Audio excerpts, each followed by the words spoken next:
membahas MBG.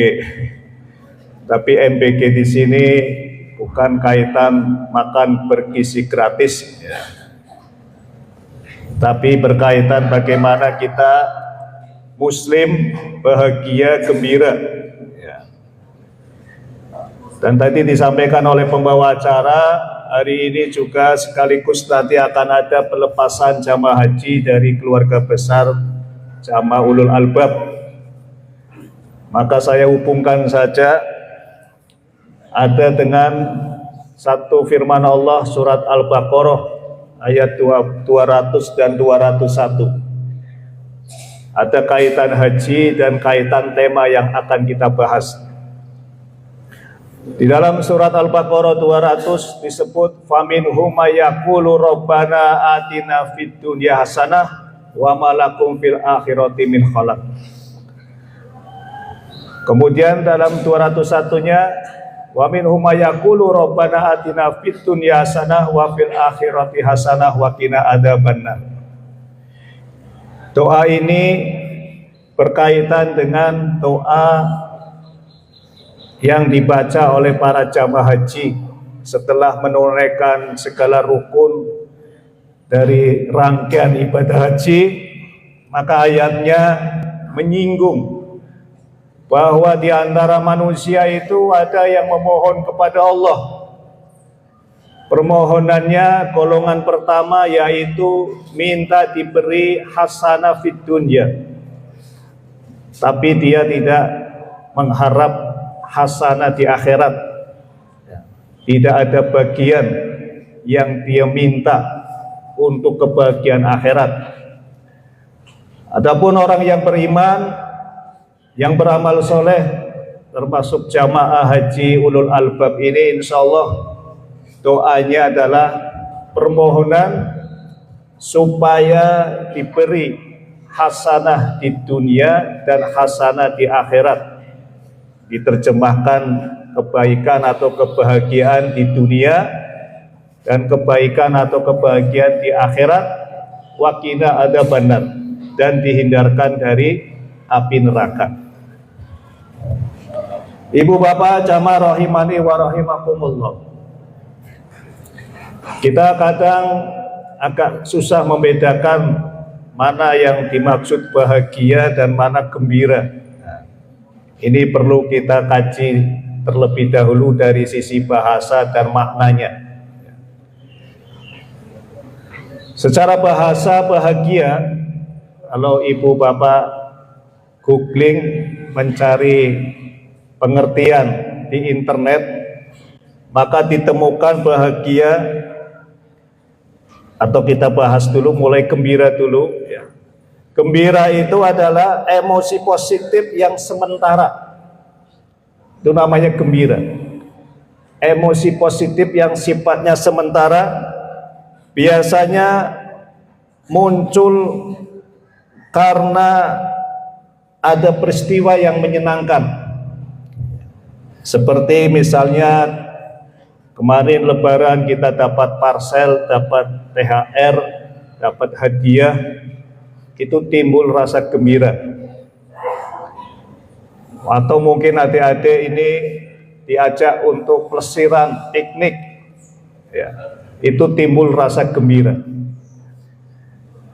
Atau yang sederhana tadi, ibu bapak masuk ke tempat pengajian, diberi minuman, makanan, maka timbul rasa gembira.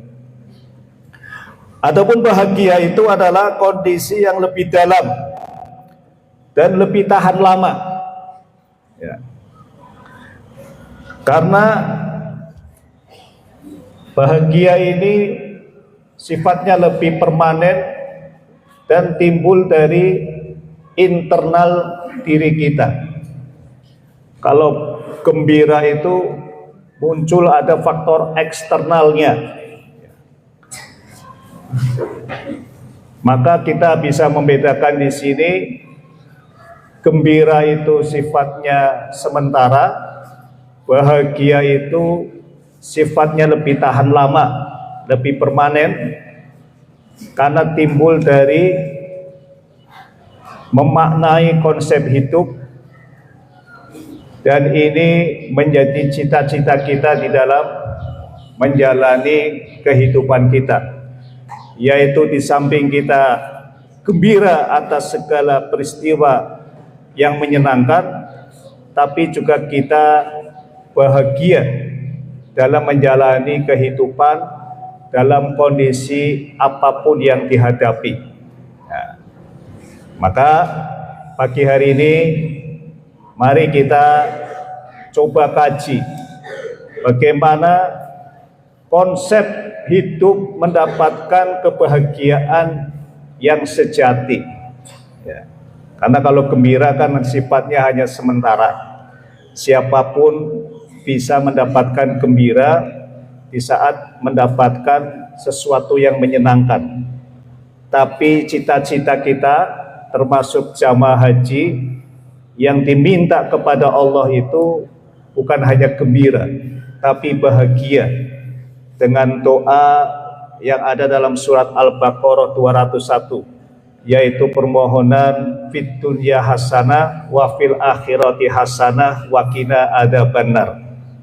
Adapun orang-orang yang tidak beriman, dia hanya orientasinya fid dunya hasanah wa ma lahum fil akhirati min khalaq, dan dia tidak mendapat bagian dari kebahagiaan di akhirat. Hadirin jamaah rahimani wa rahimakumullah, ada satu kaidah menyebutkan ini secara umum global, bahwa kehidupan manusia di dunia ini tidak pernah lepas dalam 8 keadaan. Baik orang Limpung, orang Tegal, orang Asia, orang Amerika, ya, atau di mana saja kita berada, ternyata hidup dunia itu, Bapak Ibu adik-adik, tidak lepas dalam 8 keadaan. Yang pertama kedua adalah sururun wa husnun, yaitu kondisi di mana kita keadaan bahagia, dan yang kedua keadaan kita bersedih. Ya. Ada saat kondisi hidup kita ini kadang senang, kadang bersedih. Mudah-mudahan pagi hari ini kita semua dalam keadaan sururun. Ya. Jadi ada orang hidup itu ada yang senang, ada yang sedih. Itu yang pertama dan yang kedua. Kondisi hidup yang ketiga dan yang keempat, manusia itu dihadapkan dengan istimaun wa furqatun. Dunia itu isinya apa Bapak Ibu? Di samping senang dan sedih, dunia itu isinya bertemu dan berpisah. Itu namanya dunia. Jadi tidak ada namanya dunia itu kita akan abadi, terus berkumpul, bertemu. Ibu bapak hati-hati merasakan, dulu keluarga kita lengkap, ada orang tua, bapak ibu, ada mertua, ada anak, ada saudara-saudara. Ternyata setiap tahun ada yang berpisah, ada yang meninggal dunia. Ya. Itu dunia. Tidak ada yang namanya dunia itu berkumpul terus, ada saatnya berpisah. Termasuk pagi hari ini, jam 6 kita berkumpul, jam 7 lebih nanti kita berpisah. Ya, itu dunia. Kemudian yang kelima dan yang keenam, hidup dunia itu isinya apa? Yaitu afiyah wasakomun. Dunia itu isinya sehat dan sakit. Ya. Ini Bapak Ibu hati-hati yang di sini alhamdulillah golongan sehat.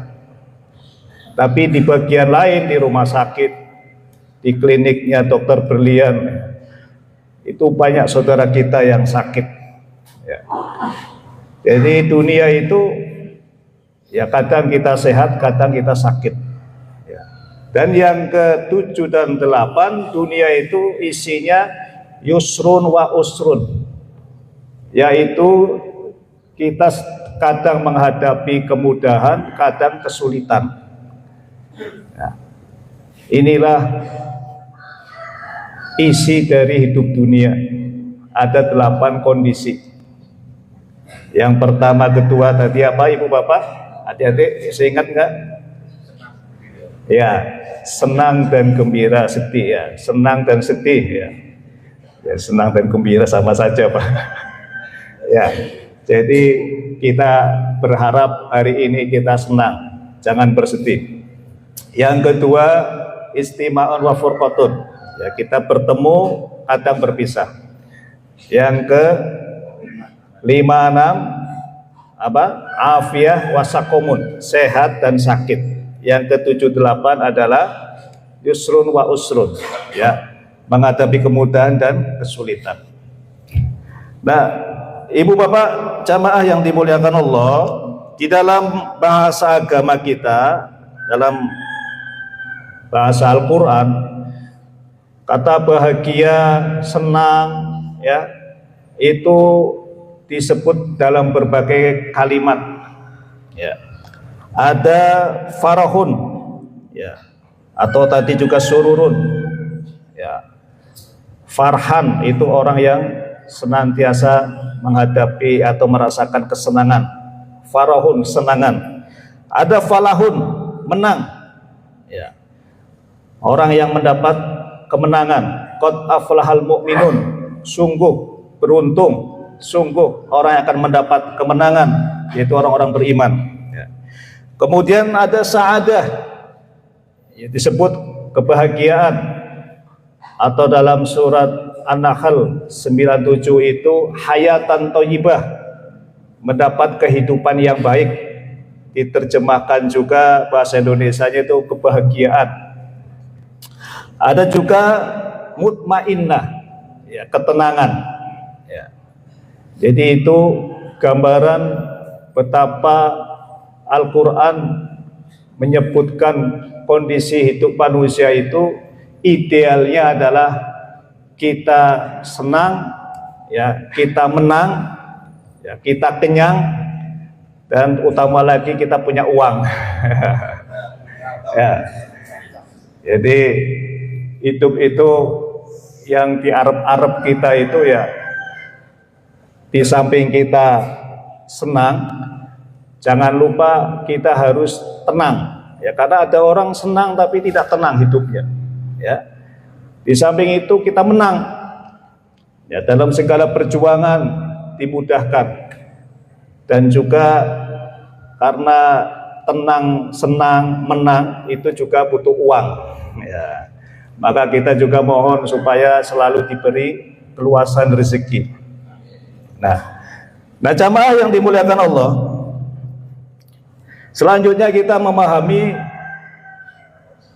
unsur dari manusia itu apa saja, ya. Jadi kita manusia itu terdiri dari apa saja. Nah, ternyata manusia itu unsurnya ada bermacam-macam. Yang pertama adalah unsur jasad, ya, jasad fisik. Agar kita fisiknya senang, maka kebutuhan fisik itu harus dicukupi, ya. Di antaranya kita ingin selalu kenyang, ya. Kalau lapar, maka fisik kita butuh makanan, butuh minuman, ya. Karena apa? Memang fisik kita ini butuh dipenuhi, ya, yaitu penuhi kebutuhannya dari sisi kebutuhan fisiknya, bentuknya makanan, minuman, ya. Maka ketika sudah terpenuhi, tercukupi, maka kita merasa tenang. Yang kedua, manusia itu terdiri di samping fisik jasad juga akal. Nah, maka akal ini pun perlu dipenuhi kebutuhannya. Apa kebutuhan akal? Yaitu ilmu dan keluasan wawasan, ya. Maka ibu bapak adik-adik hadir dalam pengajian pagi hari ini, saya yakin diantaranya juga dalam rangka memenuhi, di samping kebutuhan fisiknya terpenuhi, ada konsumsi, juga di sini insya Allah terpenuhi kebutuhan akal pikirannya, yaitu apa? Ingin mendapatkan ilmu. Ya. Kemudian manusia itu juga terdiri dari apa? Ada hati, kolbu. Ya. Jadi kolbu ini juga harus diberi nutrisi. Ya. Karena ketenangan itu dimulai dari hati. Seperti Bapak Ibu hafal surat Ar-Ra'd ayat 28. Alladzina amanu wa tatma'innu qulubuhum bidzikrillah. Ala bidzikrillah tatma'innul qulub. Orang-orang beriman itu hatinya tenang dengan mengingat Allah. Ingatlah, dengan mengingat Allah hati menjadi tenang. Ya. Jadi untuk hati tenang itu tidak bisa dipenuhi dengan makanan, minuman yang enak. Ya, itu memenuhi kebutuhan fisiknya. Hati tenang juga tidak bisa dipenuhi dengan ilmu pikiran, karena banyak orang cerdas, profesor, doktor, ya, mereka hidupnya nggak tenang. Ternyata yang bikin tenang itu adalah ketika hatinya itu dalam kategori qalbun salim, hati yang bersih, hati yang selamat. Jadi hati ini harus selalu diberi nutrisi. Ya, termasuk ngaji itu adalah di samping memberi nutrisi otak, akal, pikiran, juga untuk memberi nutrisi hati kita. Ya, di antaranya dengan kita memperbanyak zikir. Ya, nah, pengajian ini salah satu bentuk zikir kita kepada Allah. Ya, karena yang dibahas adalah ayat-ayat dan pesan-pesan Nabi, ya, yang merupakan hal yang menjadi penuntun untuk hati kita lebih bersih lagi. Kemudian manusia itu unsurnya apalagi, yaitu nafsu. Ya. Kita semua punya nafsu, Bapak Ibu. Ya. Maka bagaimana nafsu ini harus bisa dikendalikan? Bukan dimatikan. Ya. Kalau nafsu dimatikan nanti tidak ada pertumbuhan penduduk. Ya. Ya, tidak ada kelahiran anak. Ya. Jadi bukan dimatikan tapi dikendalikan. Sehingga bagi para pemuda ini, santri-santri nanti setelah dewasa, ya, segeralah menikah kalau sudah mampu, ya. Karena nafsu itu memang harus disalurkan. Nabi sudah memberi pesan, ya masarus sabab manistato amin kumul ba'af falyatazawwaj fa innahu ahadulil basar wa ahsanulil farj. Ya. Jadi wahai para pemuda, jika sudah mampu menikah, segera menikah, karena menikah itu menjaga pandangan dan memelihara kemaluan. Jadi nafsu itu harus disalurkan pada tempat yang halal, yaitu dengan pernikahan. Ya. Jadi termasuk kemarin Ramadan yang lalu, kita semua di training untuk bisa mengendalikan nafsu. Ya. Baik nafsu syahwat, nafsu keduniaan lainnya itu harus dikendalikan. Kenapa? Karena nafsu ketika tidak dikendalikan, ini akan menimbulkan berbagai persoalan, baik untuk dirinya, untuk keluarganya, atau untuk orang lain. Nah, jadi nafsu harus dipenuhi. Kemudian manusia di samping ada jasadnya, ada akalnya, ada kolbunya, ada nafsunya, juga ada ruhnya. Ya. Jadi ketika kita meninggal itu yang diambil tuh rohnya, bukan fisiknya. Ya, fisiknya dikubur. Ya, tapi yang diambil oleh malaikat tuh rohnya. Nah, roh itu kebutuhannya adalah kita mendekat kepada Allah. Ya, jadi disinilah yang harus dipahami, ternyata manusia itu sangat kompleks. Untuk mendapatkan kebahagiaan itu, maka syaratnya segala hal unsur yang ada dalam tubuh kita, dalam diri manusia itu dipenuhi, dicukupi kebutuhan-kebutuhannya. Sementara ini yang banyak terjadi apa ibu bapak hati-hati? Manusia tidak bahagia karena apa? Yang dipenuhi hanya jasadnya, orientasinya jasad. Bagaimana dapat duit banyak supaya punya rumah megah, mobil mewah, ya, beli sawah, ya, kemudian punya pasangan yang wah. Nah, pokoknya hanya urusan materi. Nah, di situ banyak persoalan yang akhirnya dia mengalami sebuah hampa dalam hidupnya, ya. Yang hampa itu apanya? Di dalam hatinya, ya. Karena ternyata tidak dipenuhi kebutuhannya, ya. Ruhnya tidak ada hubungan dengan Allah. Nah, maka jamaah yang dimuliakan Allah, bab ini sangat penting untuk kita kaji, karena memang setiap hari Bapak Ibu pasti hidup itu yang mencari bahagia, ya, yang dicari-cari itu pasti bahagia. Termasuk doa yang selalu kita mohonkan kepada Allah adalah doa Rabbana atina fid dunya hasanah wa fil akhirati hasanah wa qina adzabannar. Nah, kesempatan pagi hari ini dalam waktu yang singkat, coba kita kaji beberapa konsep yang dirumuskan oleh berbagai ahli, berbagai ulama, ya, berkaitan dengan bagaimana mendapat bahagia. Nah, yang pertama ingin saya sampaikan, ada sebuah kalimat yang menyebutkan begini: min asrori sa'adah salasa. Ada 3 rahasia kebahagiaan hidup. Nah, ini konsep yang pertama. Min asrori sa'adah salasa, 3 rahasia kebahagiaan hidup. Yang pertama, idza an'ama syakaro. Jika diberi nikmat maka bersyukurlah. Yang kedua, wa idza ibtala sobaro. Jika diberi ujian bersabarlah. Dan yang ketiga, ida'at naba istaghfaro. Jika berbuat dosa beristighfarlah atau mohon ampunlah.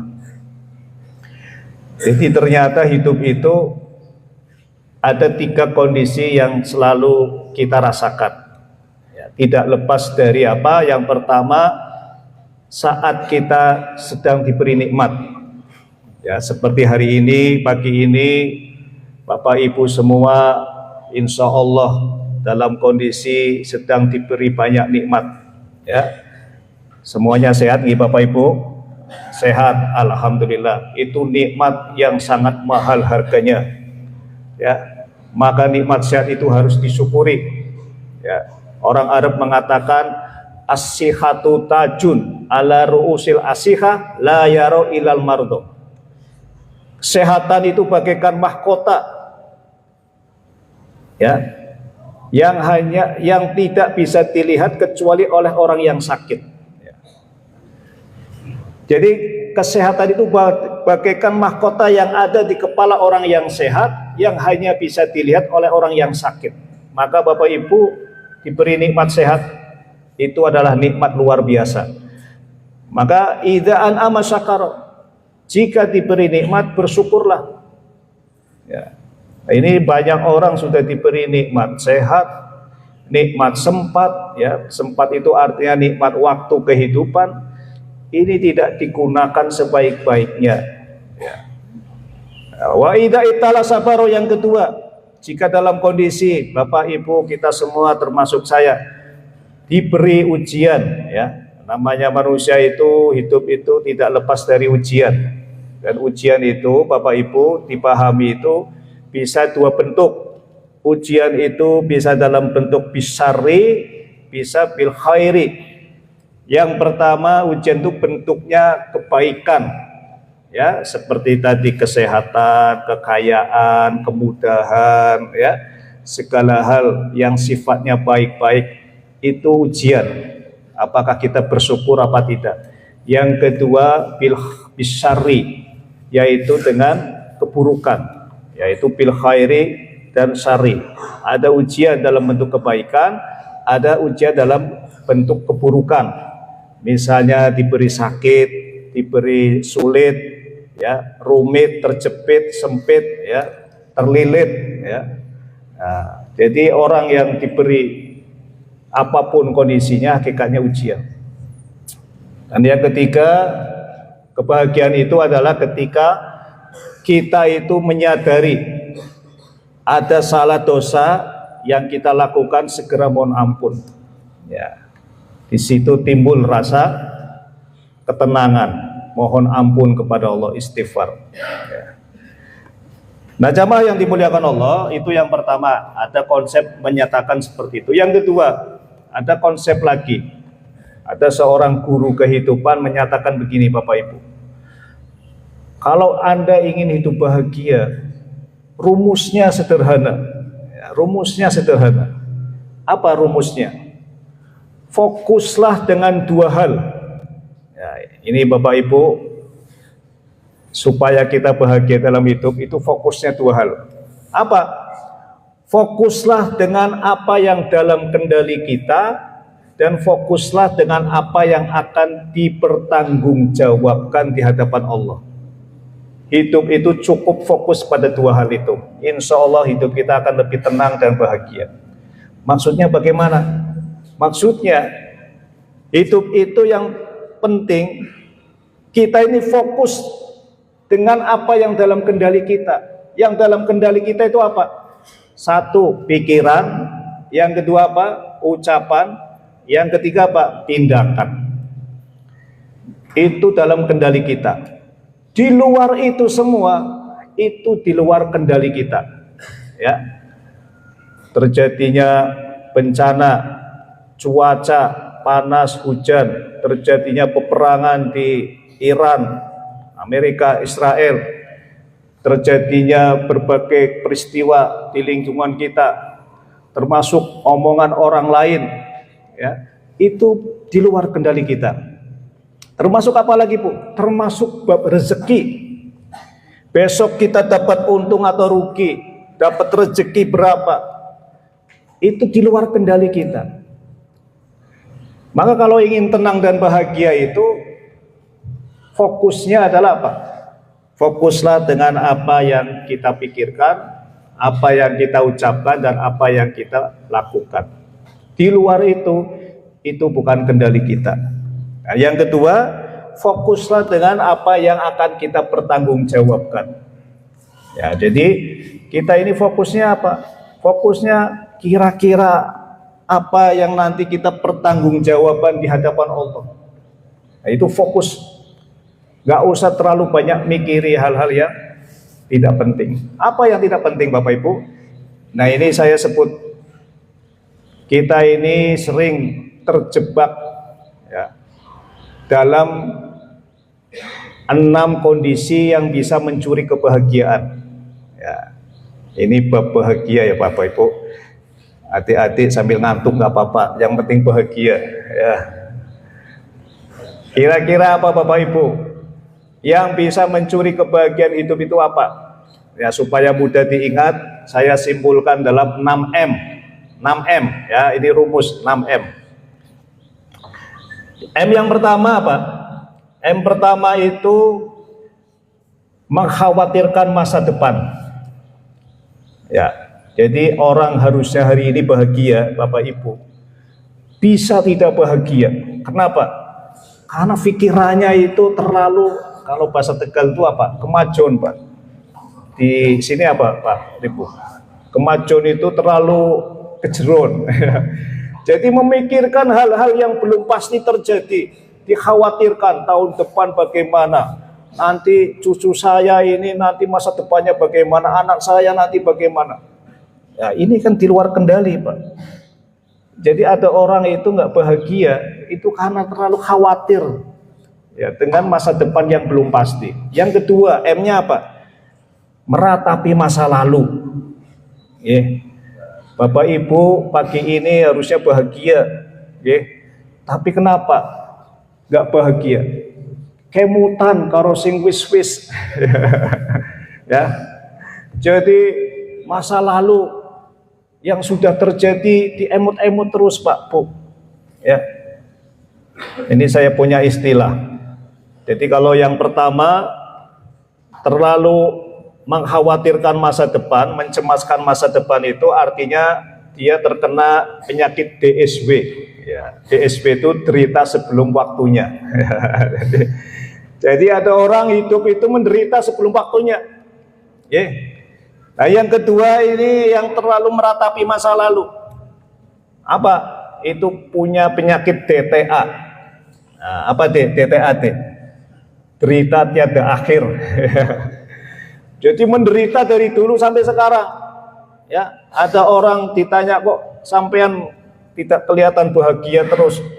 Ya, ternyata saya ini kepikiran ya dengan sepeda saya yang hilang. Hilangnya kapan? Ya, setahun yang lalu. Jadi hal yang sudah terjadi lama diingat terus. Ini bisa merusak kebahagiaan. M yang ketiga apa Bapak Ibu? Yang merusak bahagia, yang mencuri bahagia itu adalah mengingkari nikmat hari ini. Mengingkari nikmat hari ini. Jadi yang hari ini dirasakan tadi nikmat sehat, nikmat sempat, nikmat aman, ya, nikmat punya berbagai teman yang baik-baik, ya, dan berbagai nikmat lainnya itu tidak disyukuri. Jadi diingkari, harusnya disyukuri. Ya, itu M yang ketiga, mengingkari nikmat hari ini. M yang keempat apa? Yang bisa mencuri kebahagiaan adalah menyimpan rasa marah dan dendam. Ya, menyimpan rasa marah dan dendam.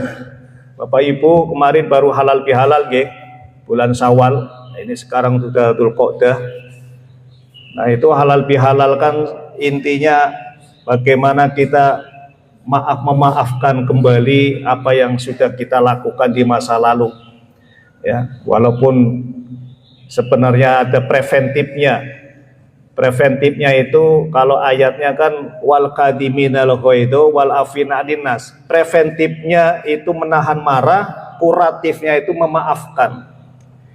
Jadi kita ini diberi ciri orang penghuni surga, ya.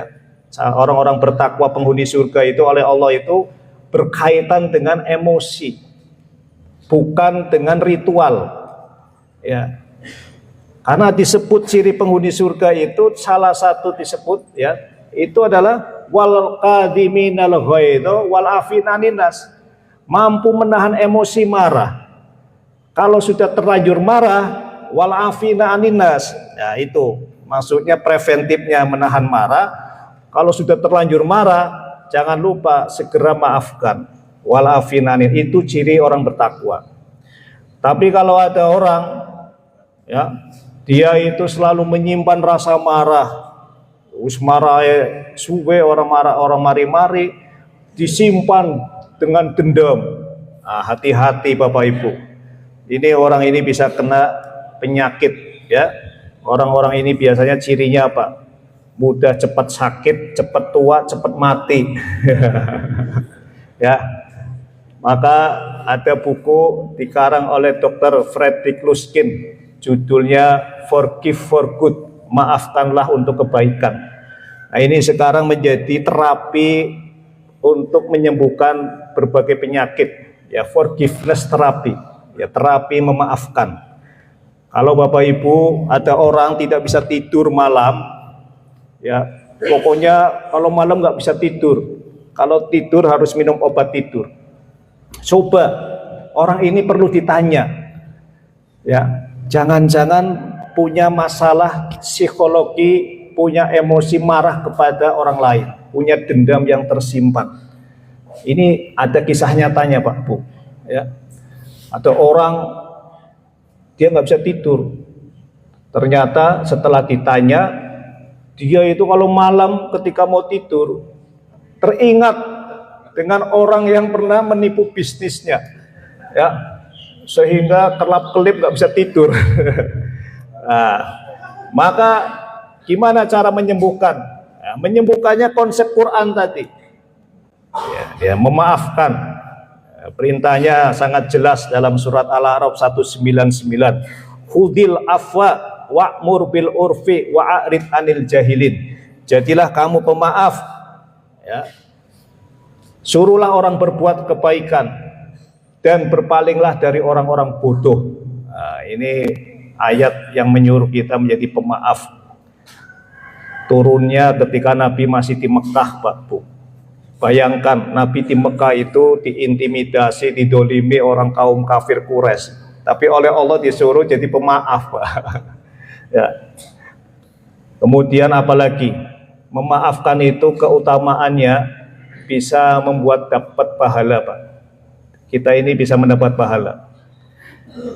Kalau ibu bapak baca surat Asy-Syura ayat 40, ya surat Asy-Syura 40, bukan Asy-Syu'ara ya, Asy-Syura 40. Itu ada konsep Islam bagaimana kita menghadapi hubungan sesama manusia ketika kita didolimi orang. Yang pertama pilihannya apa Bapak Ibu? Wa jazaa'u sayyi'atin sayyi'atun misluha. Balasan keburukan adalah keburukan yang setimpal dengannya. Jadi Bapak Ibu, kalau dikeplak sama orang lain, ternyata dalam Islam itu boleh kita ngeplak lagi, Pak Bu. Tapi catatan, ngeplake kudu sing podo, ya, sing podo. Ya, ada sampai dikeplak balese bacok. Jadi boleh. Pilihan pertama itu boleh. Wa jazaa'u sayyi'atin sayyi'atun misluha. Balasan keburukan adalah keburukan yang setimpal dengannya. Tapi ayatnya masih bersambung. Faman afa wa aslaha fa ajruhu 'ala Allah. Tapi barang siapa yang memaafkan dan berbuat kebaikan, maka baginya pahalanya dari Allah. Ya. Inilah indahnya agama Islam, Pak Bu.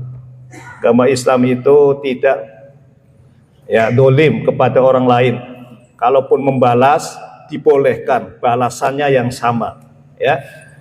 Beda dengan agama lain, kalau ditampar pipi kiri, berilah pipi kanan. Kalau di Islam boleh. Kalau kita membalas, nggak dapat pahala. Kalau ingin dapat pahala, orang berbuat salah kita maafkan, bahkan kita balas dengan kebaikan. Ya. Nah, jamaah yang dimuliakan Allah, selanjutnya yang mencuri bahagia itu, tadi saya sebut ada 6 ya Pak. Ada 6 M. M yang pertama mencemaskan masa depan. Yang kedua M-nya meratapi masa lalu. Yang ketiga mengingkari nikmat hari ini. Yang keempat menyimpan rasa marah dan dendam. Ya. Yang kelima membandingkan diri kita dengan orang lain. Hati-hati Bapak Ibu. Kita ini tidak bahagia itu bukan karena kita tidak punya nikmat, tapi karena sawang si nawang, ya. Ya, jadi kita ini tidak bahagia itu karena melihat yang ada di atas kita, ya, di atas di sana, ya. Jadi Nabi sudah memberi trik bagaimana kita menjadi hamba yang bahagia itu. Unduru ila man huwa asfala minkum. Lihatlah orang-orang yang di bawah kamu. Wala tanduru ila man huwa fawqakum. Jangan kamu suka melihat yang di atas kamu. Wa huwa ajdaru alla tasdaru nikmatallahi alaikum. Karena kalau kita melihat di atas, itu memungkinkan kamu meremehkan nikmat Allah. Ya. Hati-hati. Banyak sekali kita ini hidupnya tidak merasa bahagia. Itu sebenarnya bukan karena kita tidak diberi nikmat, tapi salah membandingkan. Ya, bandingkanlah dengan orang yang di bawah kita, yang hidupnya lebih menderita, lebih sulit, lebih rumit, lebih terjepit, lebih sempit, ya, lebih sakit, ya, lebih terlilit, ya, wispan koit maning ya. Jadi orang-orang yang hidupnya lebih sulit ini, ya, menjadi bahan muhasabah. Ya Allah, ternyata saya ini masih diberi banyak nikmat dibandingkan saudara-saudara kita yang lain yang masih di bawah kita. Nah, yang M yang keenam apa Bapak Ibu? Tidak bahagia itu disebabkan karena apa? Menggantungkan kebahagiaan dari omongan orang lain. Ya, ini bisa mencuri kebahagiaan Pak Bu. Apalagi di saat medsos sekarang ya. Bapak Ibu yang aktif di dunia media sosial ya, di IG, di Facebook ya, di WA group ya, setiap hari lihat postingan, wongnya plesir terus ya. Pak Furqon kan senengnya plesir luar negeri ya. Ya. Maring kemana? Umroh, aduh. Pokoknya postingannya sing seneng-seneng lah. Ya. Sing ora seneng ora di posting ya Pak Furqon. Nah, jadi kita itu dalam hidup jangan terlalu tergantung dari omongan orang lain, ya. Nah, ini penting sekali di dunia media sosial sekarang. Kalau di postingan tidak ada yang nge-like, tidak ada yang komen, ya, itu kita sedih. Nah, itu jangan, ya. Jadi intinya hati-hati dengan 6 pencuri kebahagiaan ini. Selanjutnya ini waktu sudah mau habis, Ustaz. Ya. Ada konsep bahagia lagi. Ya, konsep bahagia lagi itu konsepnya sederhana. Ya, ini saya dapatkan dulu dari seorang guru di Bandung. Jadi rumusnya H sama dengan R plus E. Nah, artinya apa Bapak Ibu rumus ini bunyinya? H itu happiness, kebahagiaan. R itu reality, garis bawah. E-nya ekspektasi. Artinya apa? Kebahagiaan itu muncul ketika kenyataan itu melebihi dari ekspektasi kita. Ya, itu timbul bahagia, happiness. Ya, contohnya bagaimana? Contohnya, Bapak Ibu kalau pergi ke depan ini pertokoan, biasanya ada tukang parkir, nggih. Nah, tukang parkir di sini tarifnya berapa, Dan? 2.000 untuk motor. Mobil juga sama. Ya, mobil 3.000, motor 2.000. Misalnya Bapak Ibu pakai motor.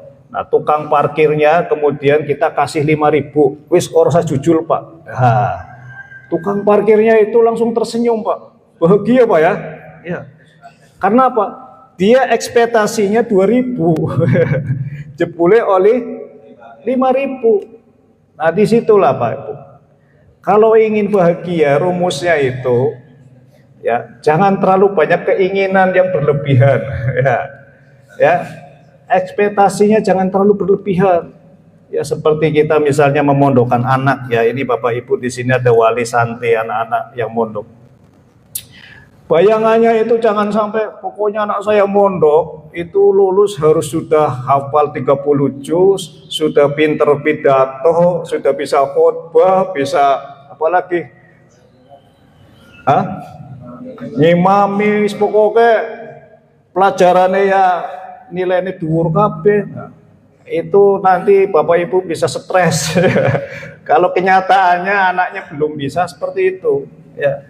Ekspektasinya yang penting alhamdulillah mudah-mudahan anak saya soleh ya, waktunya bermanfaat, kalau di rumah dolanannya HP terus ya, kemudian lingkungannya terjaga ya, syukur alhamdulillah kalau bisa hafal 30 juz, bisa ngimami, bisa khotbah ya, bisa ceramah. Nah, nanti begitu anak ternyata punya kelebihan-kelebihan dan mungkin juga perlu proses ya. Bisa jadi ketika di pondok biasa-biasa saja, nanti setelah lulus ternyata semakin meningkat, bertumbuh.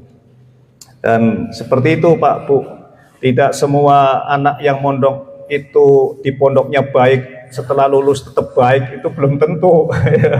Ya, demikian juga yang di pondok kayonge bocah rada nakal ya, ternyata lulus malah lebih berhasil, sukses juga banyak. Ya, maka orang tua itu ya tadi perlu banyak berdoa. Nah, intinya bahwa kita punya kendala, Allah punya kendali, kita punya masalah, Allah punya solusi. Nah, kebahagiaan itu fokusnya adalah ketika kita fokus pada hal yang dalam kendali kita.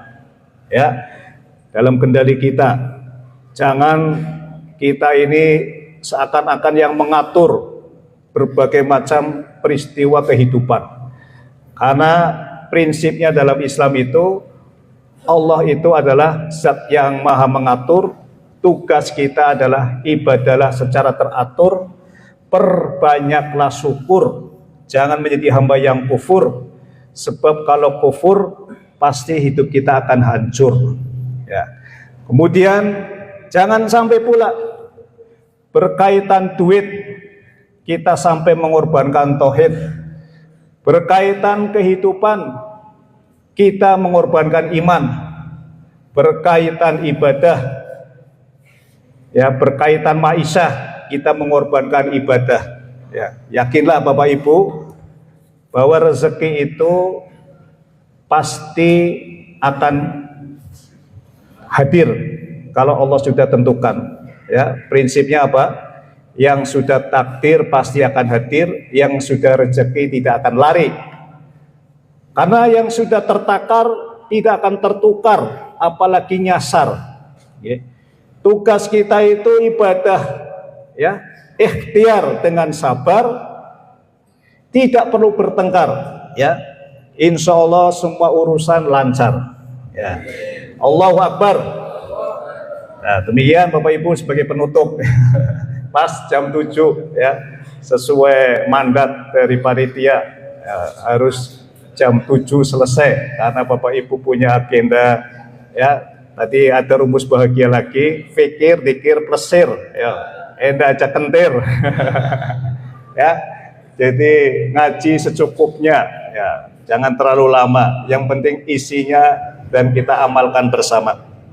Demikian, saya mohon maaf apabila dalam penyampaian dan berbagai hal ada kesalahan, mohon bisa dimaklumi adanya, dan selamat kepada yang akan menjalankan ibadah haji. Mudah-mudahan dimudahkan, dilancarkan, diberi kesehatan, dan semuanya menjadi haji yang mabrur. Amin ya rabbal alamin. Saya mohon pamit, nanti jam 9 ada halal bihalal. Alafu minkum nasru minallah wa fathun qarib. Assalamualaikum warahmatullahi wabarakatuh.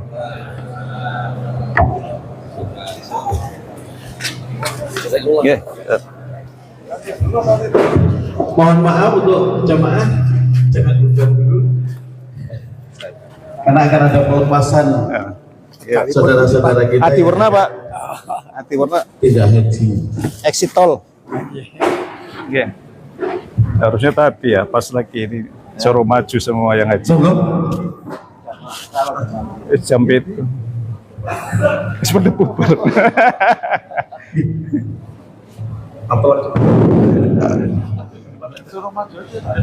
Moga Bapak Ibu para jamaah yang sudah kami sebutkan namanya tadi, mudah-mudahan untuk bisa maju ke depan.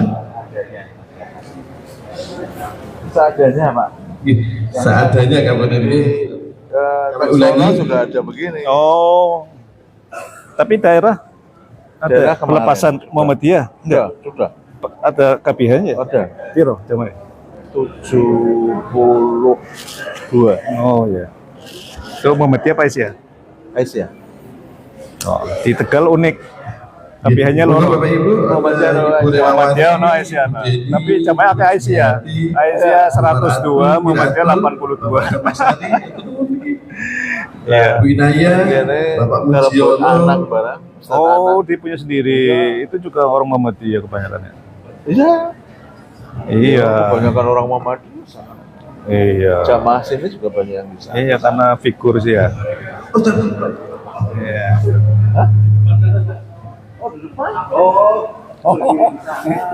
Oh, berarti kita halaman. ke sana. Halaman di sana.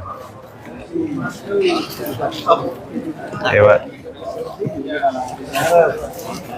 Iya, Pak. Oh, iya. Kegawa kok.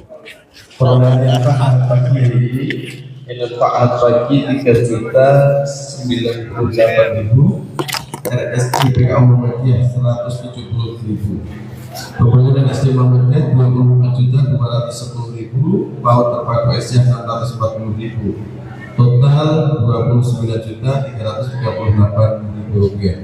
Menjadikan doa jazakumullah khairan katsiran.